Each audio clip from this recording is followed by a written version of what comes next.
Hello and welcome back to Disco Elysium. So, we have our coat back, and now we're in, well, the harbour, where we need to be to get some people to help us get the body out of the tree, but at the same time, we're not really meant to be here.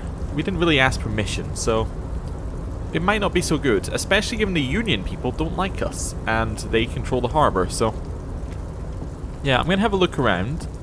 Ooh, bottles. And we'll see what's going on. Well, one bottle. Oh no, it's testing my ability to click. There we go. Right. One bottle is mine. We'll have that. What are these? Numerous empty bottles of Commodore Red and potent Pilsner. At least 3 packs worth of cigarette butts. Numerous empty wine bottles glisten in the rain. Someone partied really hard here. Wait, did I do this? Well, the lieutenant looks at you, then the bottles. Yes, I think we can say with relative confidence that it was you. I'm still not completely convinced it was me. I am, but it doesn't matter right now. Let's just move on. Okay, fair enough. I can pick up all the bottles for money. I think we just got our room payment. Nice. I'll have all of these. It's important police business, Kim. You know, it's very important police business. That's fine. Right. Oh, more of these. Yep, I'll have that as well. And that. Yeah, now we're good. Okay, what's in here? The Night Watchman's booth. This is the Night Watchman's booth. The name on the door reads Rene Arnox. Listen, it's okay to take a few minutes to yourself. Sit down, have a breather. Volition failed. Okay, let me just have a look at what volition is again, just to remind me what volition is in terms of this. Holding ourselves together. Oh no. Well, so this is where Rene works. I'm going to have a look around. Actually, we suggested we have a rest. Let's have a rest. The chair is not as astir as the rest of the booth. A thin grey pillow is attached to the seat, secured to the stiles by black ribbons. Let's breathe deep.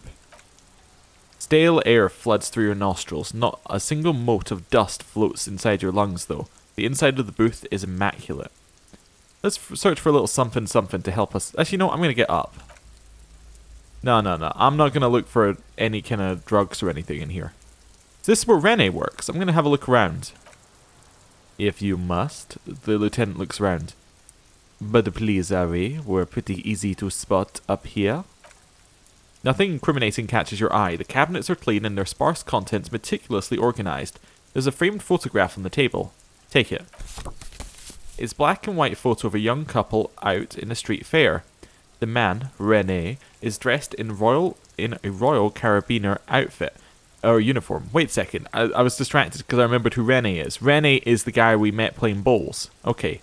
The girl is young and very pretty. She is smiling playfully at the camera. Rene looks like he's about to smile. This photo must be tied to some good memories. Why did you take that photo of Rene? The lieutenant asked, glancing at the photo. I'm going to ask him about it. You're really interested in that old soldier, he marked, surprised. Not sure I understand your fascination, but sure, as long as it doesn't take up a whole lot of time. Okay, sure. I'm still interested, actually, thinking about things. I'm still interested that he's our only party member. Because, in theory, like, if he's here, that kind of implies there's going to be multiple people here, but maybe not. It's kind of odd. Maybe there's different paths you can go that get you different members. Anyway. All around you, great machines in croissants, something like that. White pine trees are painted onto a screen covering. Looks like a forest under snow. Okay. What's down here? Well, we're going further in. They're probably going to see us here. I'm going to quick save. Just in case it's something that actually matters. Well, what's this? First of all. That looks like something we can have. Okay. That's fine. No one's spotted us or anything. It is health. Oh, we'll have that. And in here, money. Nice. Okay. You find faded industrial lettering on the platform. KVAL Sund. Means Whale Fjord in Ardan. Okay. What's up with the controls and why should I want to click them? A rusting control panel with several knobs. 2 buttons marked Allumer and Éteindre are faded with use. It seems to control the large crane above. A container is attached to its hook block. Allumer is on and Éteindre is off.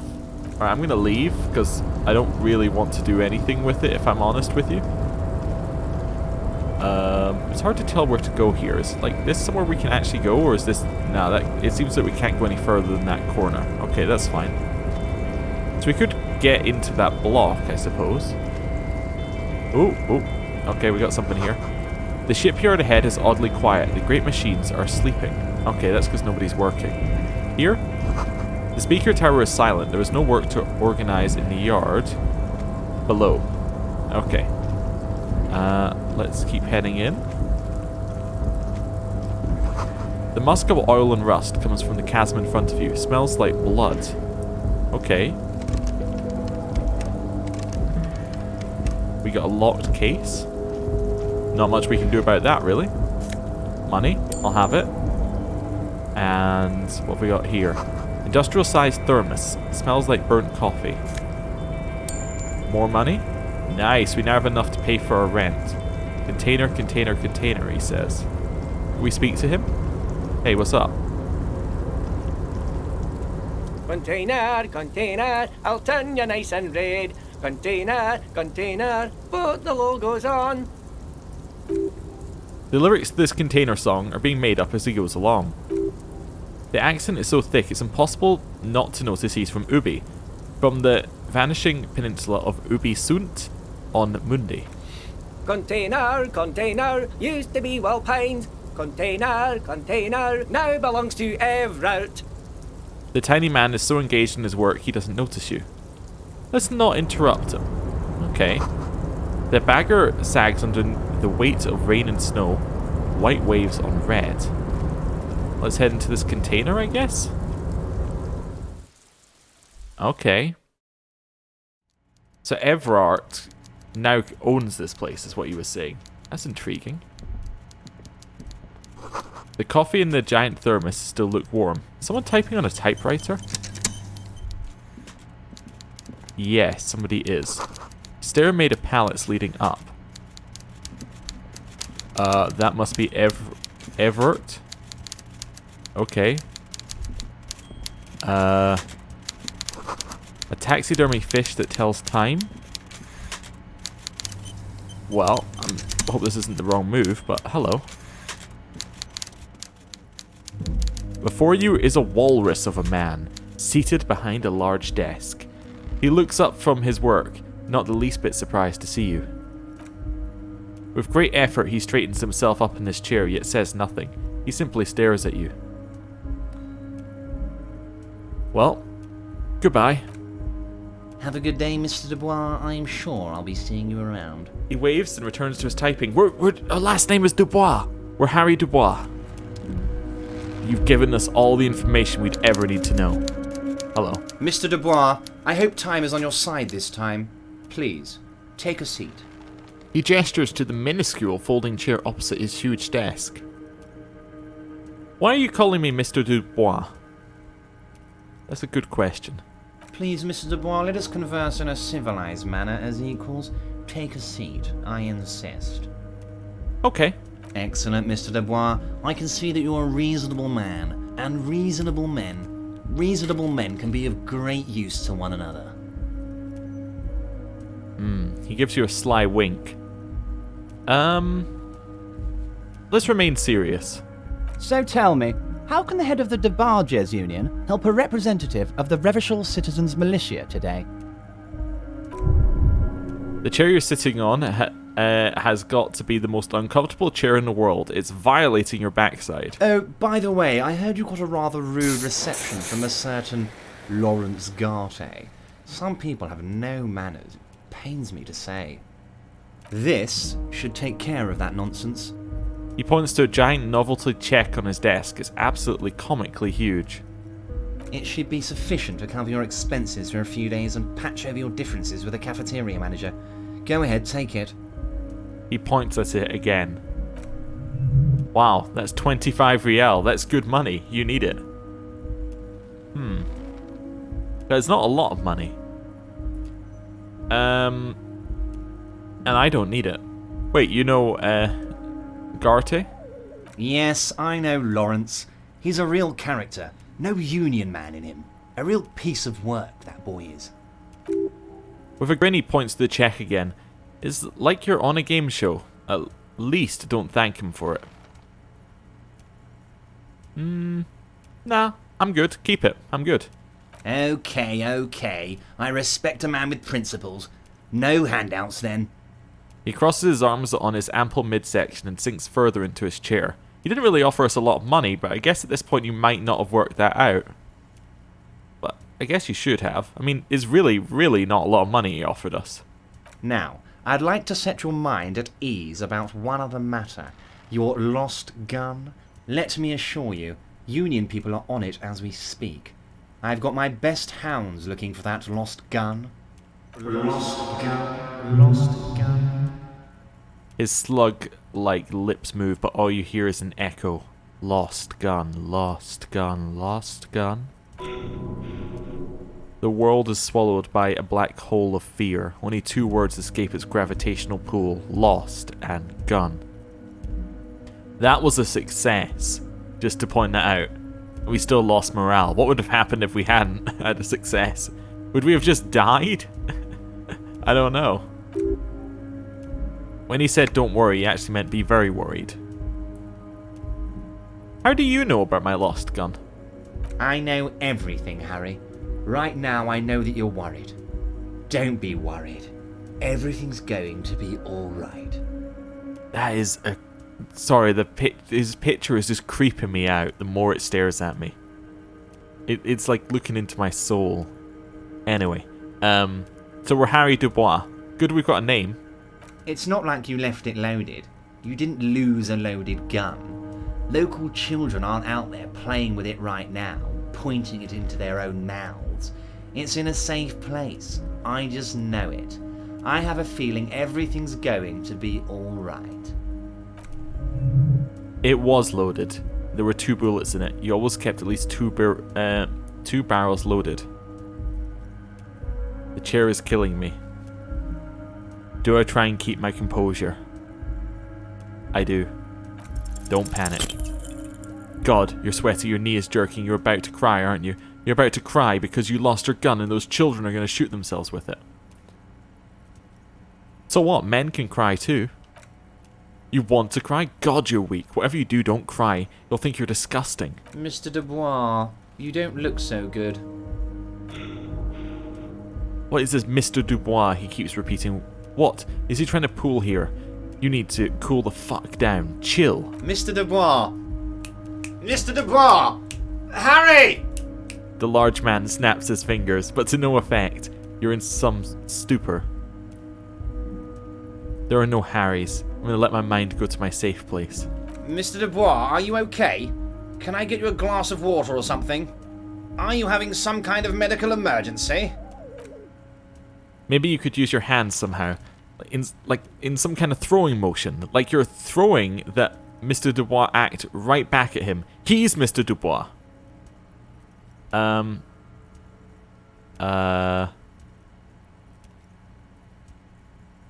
melting. What an odd demonstration of... Huh? You got me, Harry. I don't even know what. As entertaining as it was, I'm afraid we're wasting our time, and I'm an extremely busy man, as I'm sure you are too. Okay, enough. We are here to ask you some questions pertaining to a murder investigation. Quick, here's your window. Get yourself together and ask him some questions. Police officer questions. He called me Mr. Dubois. Why? Of course. Let us dispatch with the formalities. You can call me Everett. I will call you Harry. That's what the hind corpse called you, Harry. So it's really my name? My God, so it's true. I didn't want to believe it, but you are a fantastic science fiction amnesiac cop, aren't you? He shrugs with an amazed expression. What are the odds of that? I think the odds of that, he looks at you, are very low. It might be a good idea to hide your confusion. I mean, see what his game is first. My memory is fine, I'm just testing you. It's so good to hear that, Harry. Apparently my sources were wrong. He pats the brown folder in front of him. However, if you did have a spot of memory trouble, I could help you out with my big fat folder. Words flow like a river of honey from his lips. I guess word has already reached him, no matter, no harm done. It's just a brown folder. You can't make out what's written on it. Are you trying to tell me you've gotten hold of some of our documents? The lieutenant inspects Everett over his spectacles. Mr. Kurosagi, would you mind? His eyes never leave yours. Me and Harry are talking about his lost identity right now. Don't jump to the folder. That's not smart. Shows you're on the edge. Do some probing first. Okay. I can have another look at the folder, but we don't need to. Where did you get that folder? Ah, this. He closes the folder. My friends in your organization gave it to me, Harry. This translates into, haha, you guys are so corrupt. I find that very suspicious. May I have a look? I'm afraid this is meant for union eyes only, Mr. Kurosagi. I'm sure you understand. He turns back to you. Please continue, Harry. Okay. Kim suspects something, so we could have another look at that. Okay, what kind of cop does it say I am? Well, Harry, he turns a couple of pages in the folder. If I were to sum you up in one word, it would be apologetic.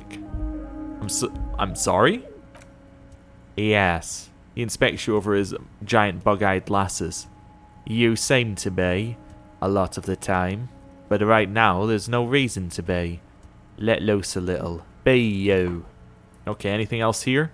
Nope.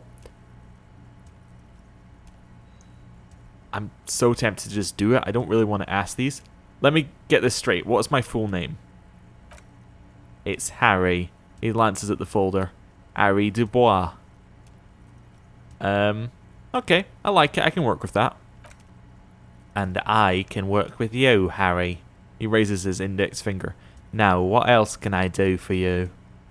Do you know anything about my family? Do I have a wife or kids? Or that's probably not a good question to ask, but I'll ask it.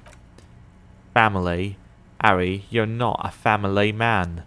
There's not one peep of family in here, unless you think you're a family man.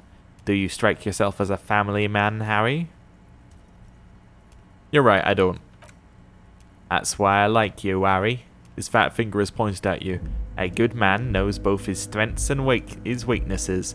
And you, my friend, you are one of the all-time greats. Alright, let's have a look at that folder. I still have a point saved up, don't I? I don't need another drama point, but I could get one if I needed it. I do have a point. I really don't want to fail this check. I'm going to take it. We're going to be 6 points in drama. Oh dear. 92. Let's go. As you look at the folder, Everard covers it with his hand and pets it. Is he trying to hide that it's not a real RCM folder? It certainly doesn't have the RCM stamp on it. That's not an RCM folder. Okay, Harry, you got me. He says, grinning. This is from the Census Bureau, not the RCM. Those Census Bureau people are absolutely corrupt. You should do something about them. He got the name from the Census Bureau and everything else from your actions here in Martinez. Yes, Mr. Kurosagi, from the Census Bureau, like I said. He looks annoyed. Now, I'm actually a very busy man, so is there anything else I can do for you, Harry? That means he doesn't really know anything about you. A pity. The mystery of you will have to remain a mystery for the time being. So the Census Bureau says my name is Harry Dubois? Yes, that's what I said. Try to keep up, okay? Let's move on. Okay. Aren't you going to ask me how I got in? Harry, he says almost gently. Honestly, I'm just relieved you didn't get a hernia, a man your age. Okay. Let's see. A man my age? What you're implying? I'm at the peak of my abilities. Yes, Harry. You're obviously in peak physical condition, and I salute both your initiative and your physical prowess. Very impressive, Harry. Very impressive. Anyway, I assure you, I'm a very well-informed man. Information reaches me before I even get a chance to request it. Okay. I want to talk about my lost gun. Yes, your lost gun. His face turns serious. My best men are on it.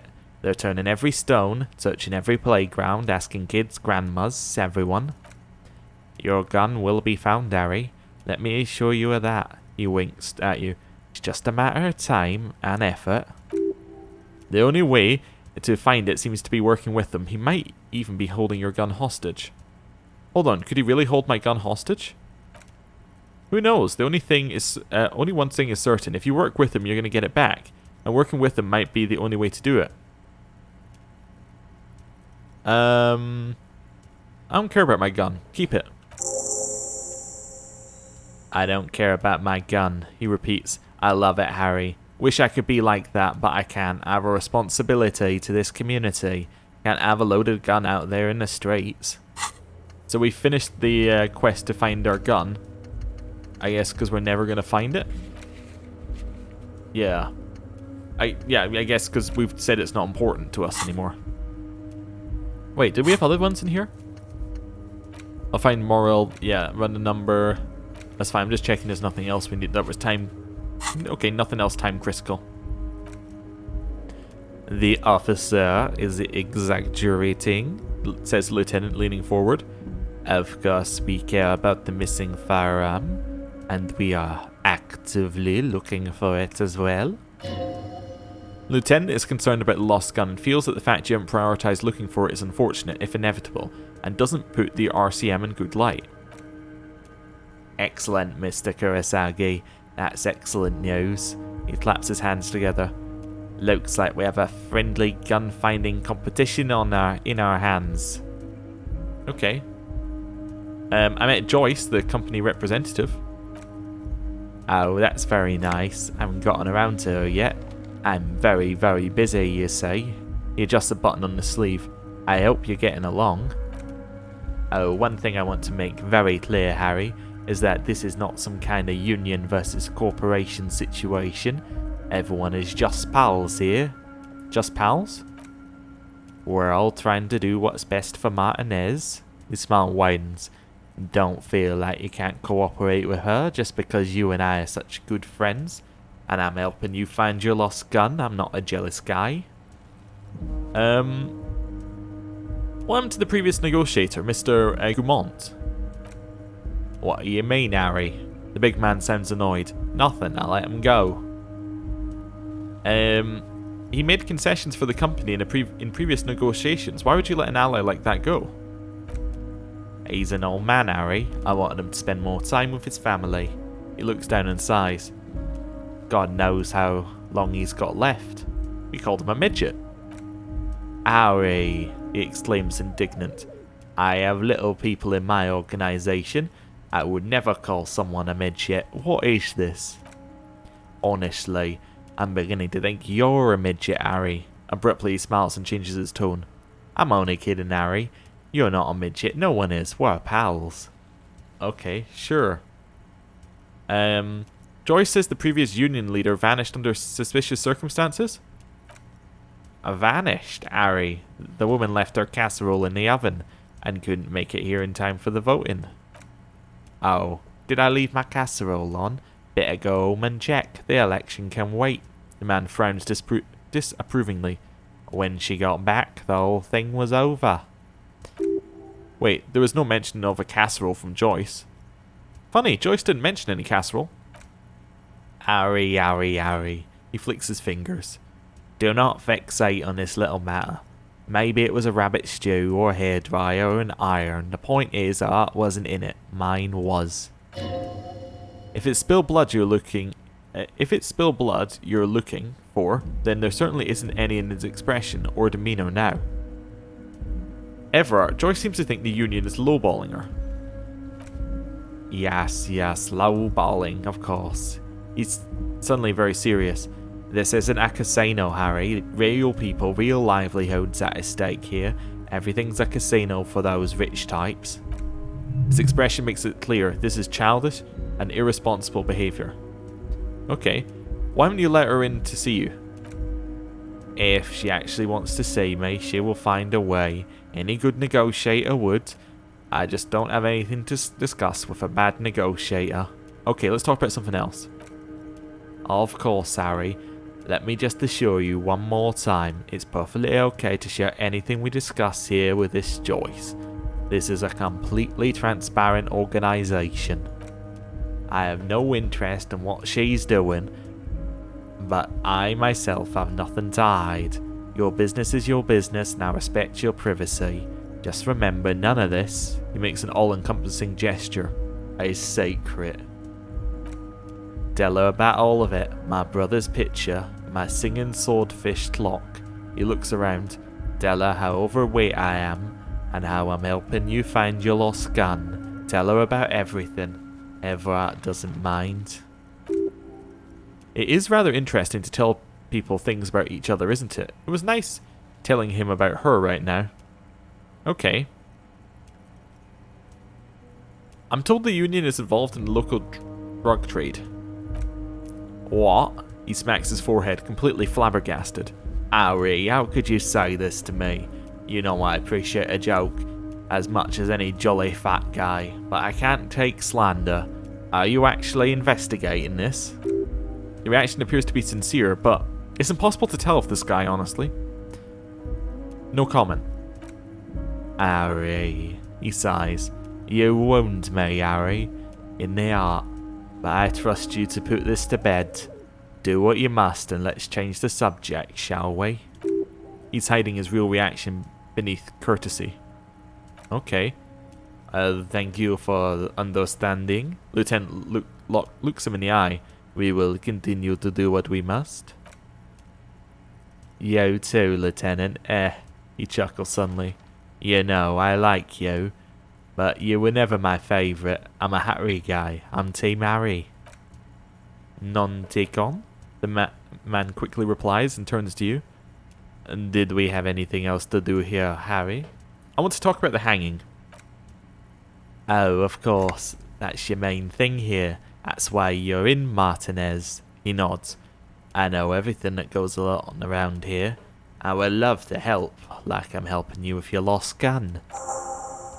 I mean, it's no secret the lynching is connected to the strike, but so much to talk about. Honestly, it's been weighing on me so heavily. I understand, you need to interview me. I'm sensing there's a but. But there's a thing that's been keeping me up all night. I want to talk about the hanging. I mean, if we could just calmly talk, exchange information, we could blow this whole thing wide open. Yes, that sounds good, Lieutenant says with a slow nod. Let's do that. But I can't think straight with this thing weighing on me. Suddenly he slaps himself on the forehead. You're police officers, aren't you? I had this crazy idea. You guys are basically opening machines, incredibly talented at opening doors. Kim, is that true? Are we door opening machines? I'm not sure I understand. He looks at the Union boss. If you're asking us to break down someone's door, it's not going to happen. Come on now, I just need you to go open a little door for me and leave it unlocked. A simple thing, absolutely nothing shady about it. Why don't you just open the door yourself? Harry, I'm a very busy man, and more importantly, I don't have the extraordinary physique you do. He slams his fists together. You look like you could run around all day. You want to send someone a message that the police are working for you? I repeat, I'm a very, very busy man, Mr. Kurosagi, and therefore I must occasionally enlist outside help. He turns back to you. So what'll it be, Yari? Whose door is it? Oh, no one's. Just a weasel. A weasel lives there. Nothing for you to worry about. What do you mean by a weasel? A loud blabbering weasel. When weasels feel no one is watching, they start acting foolishly. He moves his glasses and rubs his nose. Just go there, unlock the door, and leave it open. It's been such a burden on me, Harry. I just want this to be over, so I can discuss business with you. He puts his glasses back on. I bet you don't even know anything about the hanging. Harry, my dear friend. He sinks deeper into the chair. I am what people call a local bigwig. I know everything that goes on in Martinez. No, I'm going to refuse. I can't accept this thing. We're going to have integrity. Of course, Harry, I understand. But if that's the case, I don't think we'll ever find your gun. Even worse, we won't be able to speak like equals about the murder. Perhaps this was just bad timing for you. Know that you can always come back to me. I really hope you do. He winks at you. For your sake, my sake, and for your gun's sake too. Lieutenant sighs. Yes, we both understand what you meant. This may be the only way he thinks. I won't hold it against you. In fact, we probably should reconsider later. Okay, could you help me get a dead body down from a tree?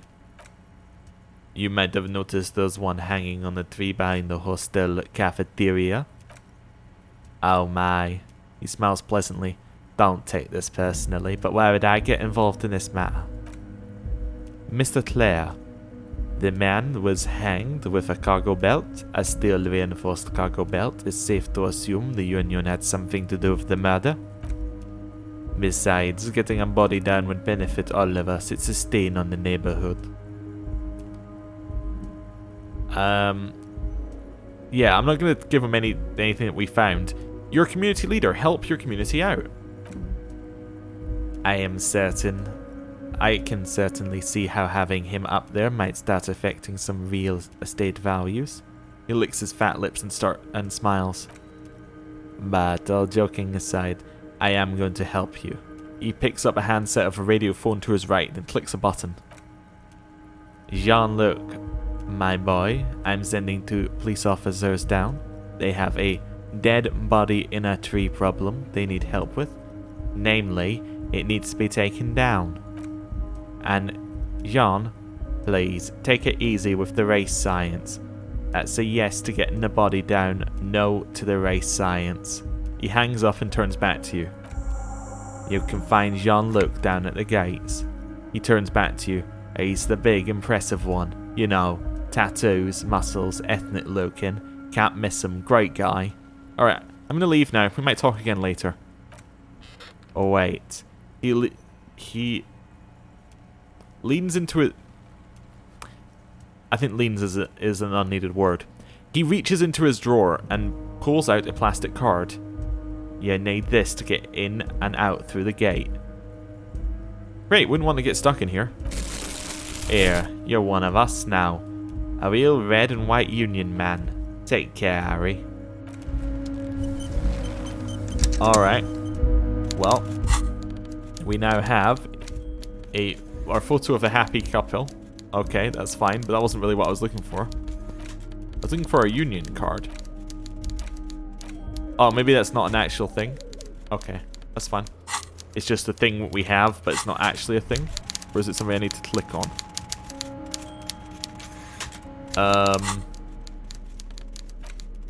I assume it's not an actual thing. Just checking it wasn't something on the desk I needed to click on there. No, I think we're good. Yeah, let's leave.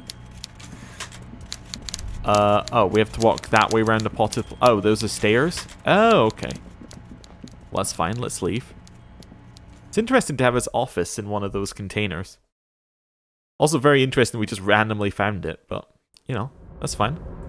Our morale is pretty low, but overall, we got out of that fairly well off, I'd say. Still got this thing I can't open. A bit annoying. Maybe there's nothing in it. Maybe that's why it's white. Possibly. Okay, now we're allowed here. I'm just going to move out to the edges. Oh, money. Look at that. More money. We could have had 25 real as well, but I felt it was wrong to take a bribe. I mean, if nothing else, we have a little bit of integrity. Well, now we're allowed here. I'm going to turn this on. On. With a loud grind, the crane shifts overhead, moving a massive metal container through the air.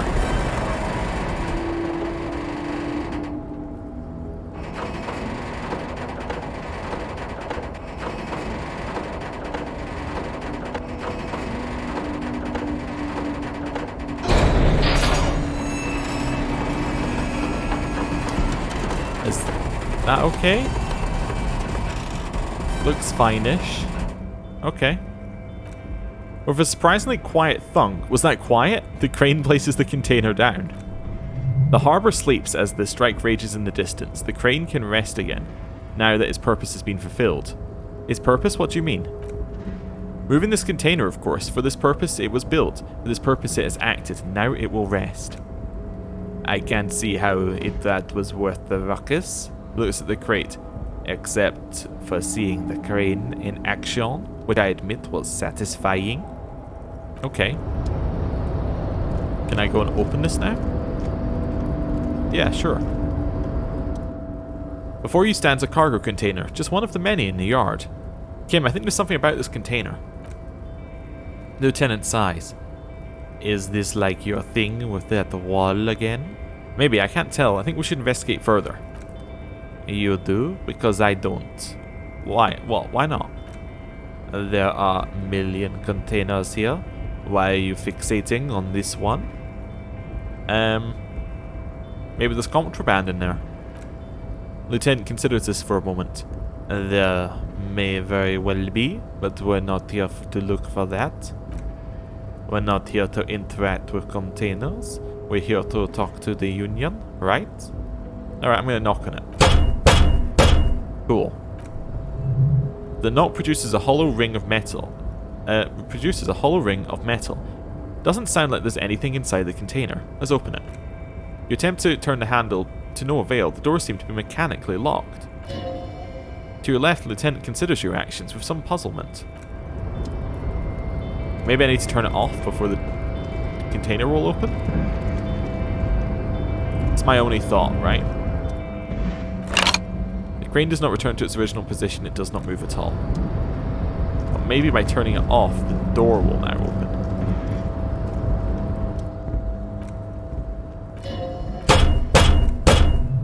Nope. Nothing to do there. Okay. Well, maybe we'll find some way through it later. So now we've been that way. We've been everywhere now. So I think we can go into this door. And now that we're allowed in, we should be able to get out fairly easily. Let's do it. Where does this take us? I mean, it's taking us into a building, but we're allowed in the building now, so we should be good. Oh. The radio is emitting strange buzzing sounds. A giant aspirin on the pillow and the pattern of coffee rings on the armrest. Someone is habitually chilling next to the radio. A standard office file cabinet. The drawers seem to be locked. On second glance, someone has forgotten to properly close one of the drawers. It's unfortunate for the Union just to leave the paperwork lying around like this. Let's see what's in, he thinks. Let's open the drawer. The drawer opens smoothly. Inside is a well-organized selection of brown folders. Let's browse through them. Hundreds of documents contain logistical data. Two kinds of transactions stand out. Materials coming into Revachol from the outside world, from Mundi, Grad, even Ilmara.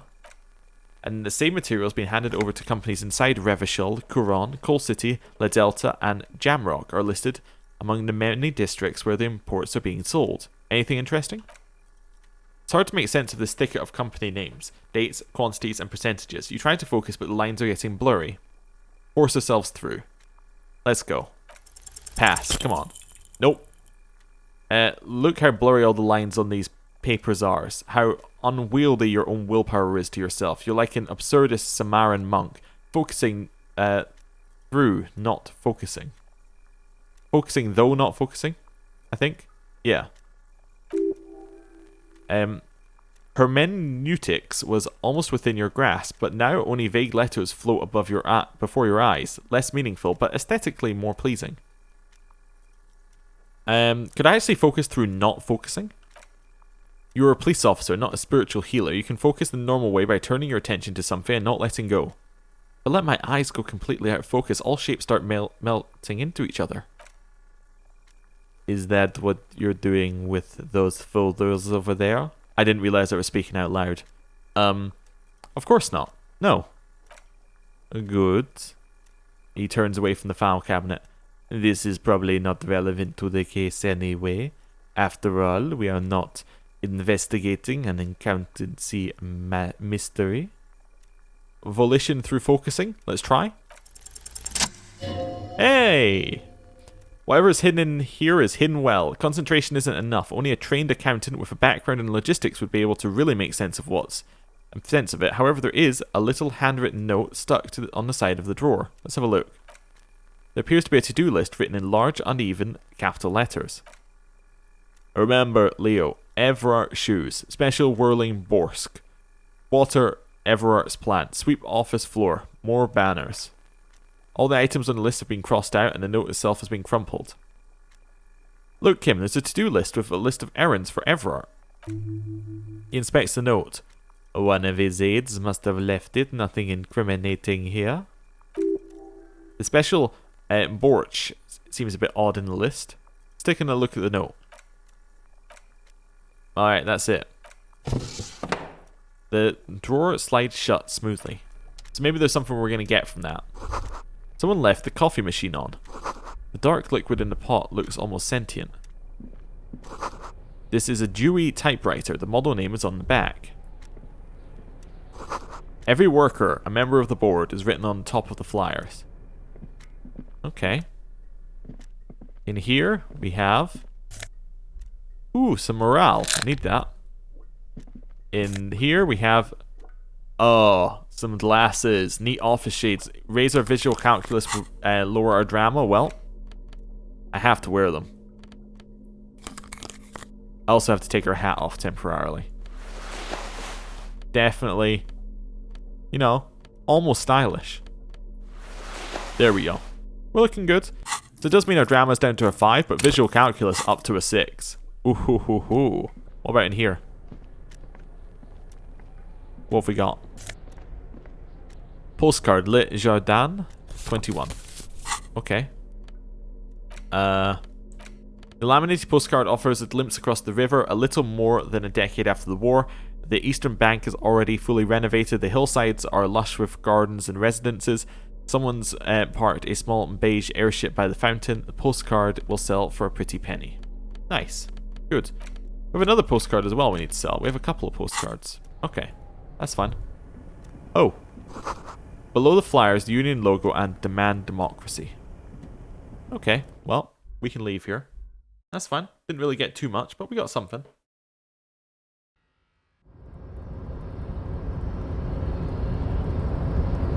So if we head along here, there's a guy who can let us in and out, usually. There's a way out and in. Wait, how? Alright, so that lets us... Okay, that's fine. Let's talk to this person first. I can't speak to them. Okay. The future belongs to Measurehead, they keep saying. Everyone should try to be more like Measurehead. I'm guessing this is Measurehead. Quick save. Hey, Measurehead. Your buddy betrays your degeneracy. Yeah, Measurehead. His body totally betrays his degeneracy. The young woman at the giant's side agrees. I'm going to say nothing and size him up first. Are you admiring my morphophysiology? A ripple of muscle passes underneath his skin. He lets you look. It must be frightening to stand in the shadow of this racial pinnacle. Be calm, Sandwich. You are not in danger because you are not a threat to me. Okay, I'm gonna say nothing and continue staring, puffing out my chest. What is this androgynous display of sexual maturity? He looks down at you, taking stock of your physique. Merely standing up makes you sweat profusely. Your breathing is erratic. Your own heartbeat in your ears grows frantic, and you feel your blood pressure rise. Oh God, we can't even stand still without feeling like we want to fall over. Stop it! You are embarrassing yourself in front of this woman and your pedomorphic friend. This display of weakness may appeal to older women with a stronger maternal instinct, but it is a liability here on Battlefield Martinelli. Jean-Luc, his body is betraying his degeneracy pretty hard. Maybe you can ask him to leave. Well, what do you mean my body betrays my degeneracy? You have succumbed to Al-Ghul. His face contorts in disgust as if he was smelling a dead rat. You reek of it. An invisible sword of Al-Ghul emerges from your throat. You cannot see it, but others can. It is making the woman in my company sick. Kim, is it really so bad? It's not good. It's like a rat crawled into your stomach and got drunk and drowned. Wait, Al Ghul? Yes, Al-Ghul. He means alcohol. Do you mean alcohol? Correct. My small skull servant. He nods approvingly. Al-Ghul is an ancient Ilmaran poison, a parasitic fungus that has colonized your race. It is a trick the desert pygmies played on you for humiliating them and stripping them of their land. Intentionally fermented drinks have existed for 10,000 years. The Ilmaran people did not invent alcohol. It's existed since the Neolithic. This is a fabrication the alchemists of Yizot and Bashir and the Rolam and Ghul have fed the people. No one believing in it raised those up. Wow. Okay. I don't think that's how history works. Why don't you have another drink? Your features are not yet congenitally deformed enough. Oh yeah, Measurehead. The babe looks at him with eyes full of admiration that transcends merely sexual. I won't have a problem with Al Ghul. I just drink a little on the weekends. Your mouth moves, but the one who speaks is Al-Ghul. You are but a vessel for the Ghul now. Very little of yourself remains. Occidental Haplogroup B4 is done giving orders around here. The influence of the Ham Sandwich race is reign. Does this remind you of someone? The guy down there. That fat racist over there, pointing at the racist lorryman. You're just him after pumping some iron. Look at my craniology. I am the pinnacle of my haplogroup. The pink blood is a bad example, even of yours. It saddens me. You were once a noble and powerful race. We weren't elves. We're just people. We're not like a noble and powerful race. You gave the world eugenics, electricity, and powerful weapons of war like missiles and aerostatic aircraft. You made great gains in metallurgy, race theory, and statecraft. Sorry, what was the fourth one? You dominated lesser cultures, like the deformed Hemians and the inexplicably potato-obsessed Quakers. But now your ascent to the genetic summit has halted. You are obsessed with sadness and with frivolous pop culture. You will be superseded. Isn't that right, babe?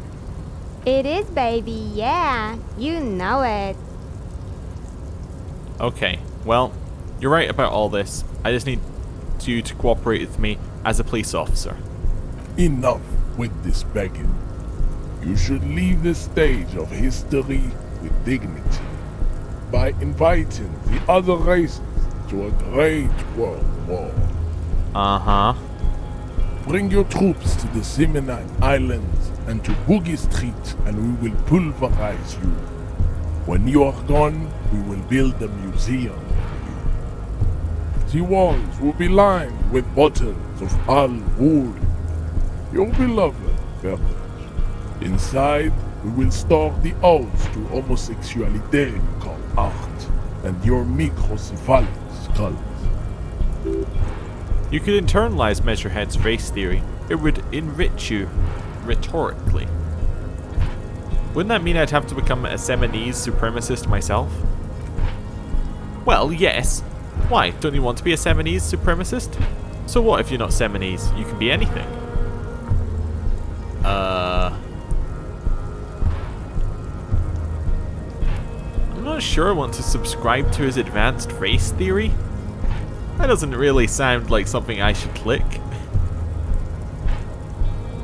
Second one's a good point as well. I don't even know where to start, to be honest. Do you know anything about this mug? Showing him the very racist mug.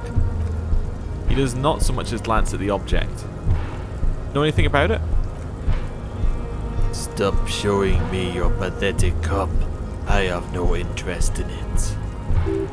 It has nothing to do with it. Isn't Everard, the union boss, white? Don't be vulgar. White or not has got little to do with this. The race enigma runs much deeper than that.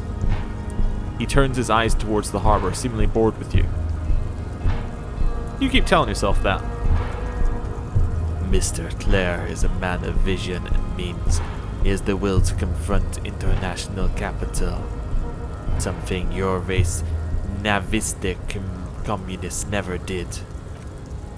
Also, to serve is noble.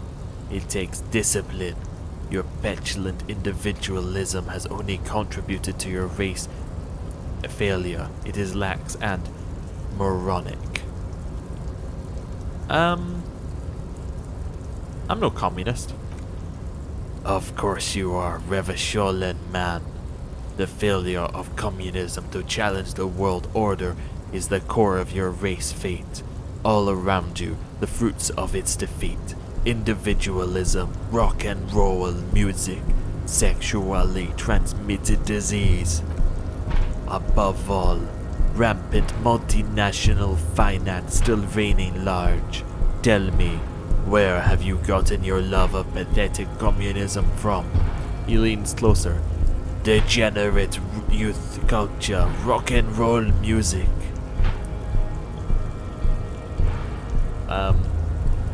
Well, I said I'm not a communist. I don't know who I am, but that's one thing I know. Stop explaining yourself. No one cares about your beliefs.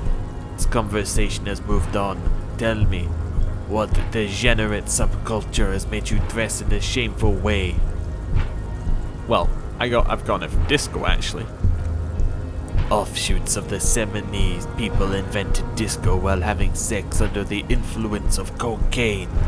It is a shame upon my race, but what is done is done. I am not surprised you enjoy it so much. This has happened to many of the side products of the inevitable cultural victory of the Seminese race. I don't really know who the Seminese are. I've recently experienced head trauma. I can see that. The Seminese are the South Island race, Haleo Group A4A, the rightful masters of the Insulian archipelago. We descend from the Areopagites of ancient Paracarnassus and arrived here 4,000 years ago. We are the future. That is all you need to know. So you were born and raised on the islands before you moved to Revachol? I am a descendant. The narrow streets of Ulaanbaatar are with me in my genetic dreams. I see Seminese women walk into the grey mass on the Isle de Fantôme, waiting for an immaculate conception from the Pale. So you did not come from the islands? No, He cranes his head. I have heard about it on the radio. So you're not really Seminese, you're just from Revachol? I'm from Kuron. He changes tactics. And no, it is not just in Revachol. The city is central to the Seminese strategy. Spreading through its trade networks, our culture will dominate the world. You have heard enough about our phylogenic secrets for today. You have extinction to come to terms with. Think upon it. Kim, what do you think about this? I think this racist is better than the last, but the next racist will be the really good one. That will be the... How do we know there will be a next racist? There always is. Race is reality. He nods approvingly. Why are you not with the Hardy Boys? I am not the first line of defense. I am the last. He looks towards the coast defiantly. In addition, those so-called Hardy Boys are an effeminate clique of bodybuilders. Their company is spiritually degrading. You pick up on something artificial in his tone, like he's putting on an act. This is unlike him. He's usually more himself. But there's more to it. What have you got against them? Fine. They have recently fallen under the influence of a potentially sexually perverted female vagrant and narcotics peddler. It is shameful. Who do you mean? Find out for yourself. Endomorphic blob. Interesting. The lieutenant takes a quick note. What are those tattoos of yours supposed to mean? Racists are generally not very good examples of their race. He gestures towards the lorryman down the street. Welcome to Revachol! You hear him yell at... It's welcome to Revachol! You hear him yell at a red-haired woman visiting the Freet nearby. You must think redheads are immigrants. I am not like them. I am craniometric perfection. I have taken the trouble to permanently draw a phrenologic grid on my skull and features. This should dispel any doubt. The drawings are precise and look true to their pseudo-scientific ambitions. One thing, however, is not entirely free of throwbacks in the phylogenic tree. His large jaw, for example, could be a trait indicative of criminalism. His earlobes could be smaller. Are you sure? I mean, that jaw is clearly an atavistic stigmata. That atavistic stigmata makes your pussy say yes. Makes pussy say yes, plenty. Okay. Babe, thanks. The tattoos on his stone face briefly form a smile. But I got this. I don't think we want to do either of those. Although we could knock him out, apparently.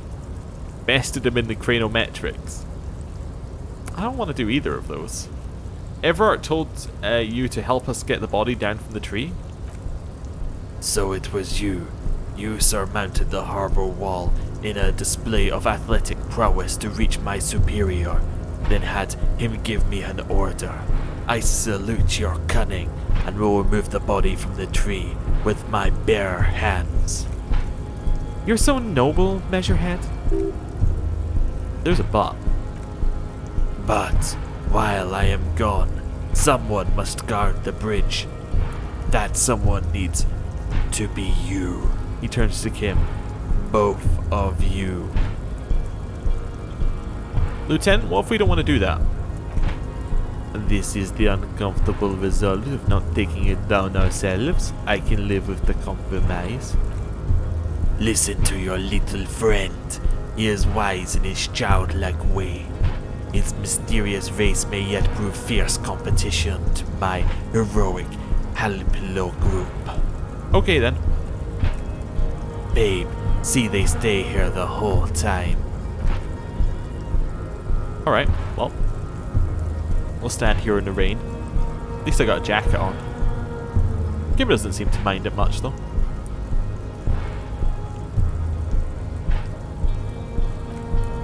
The woman's gaze follows Measurehead as he leaves. He turns to you. So, you guys are like cops or something? Why are you with Measurehead? Look at him. He's craniometric perfection. Are you cops or what?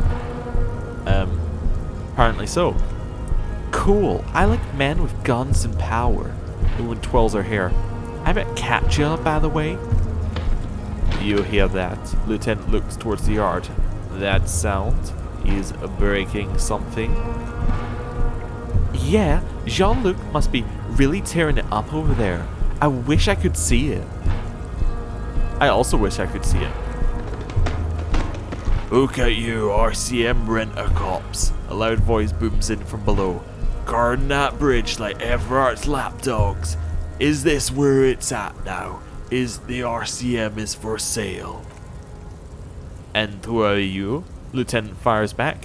What is your business here? Why are your gloves 4 sizes too small for you? That's none of your business.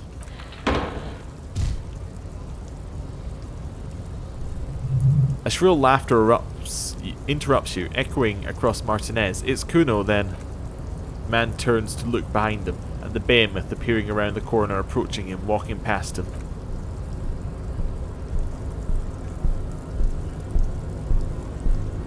Why was Kuno laughing?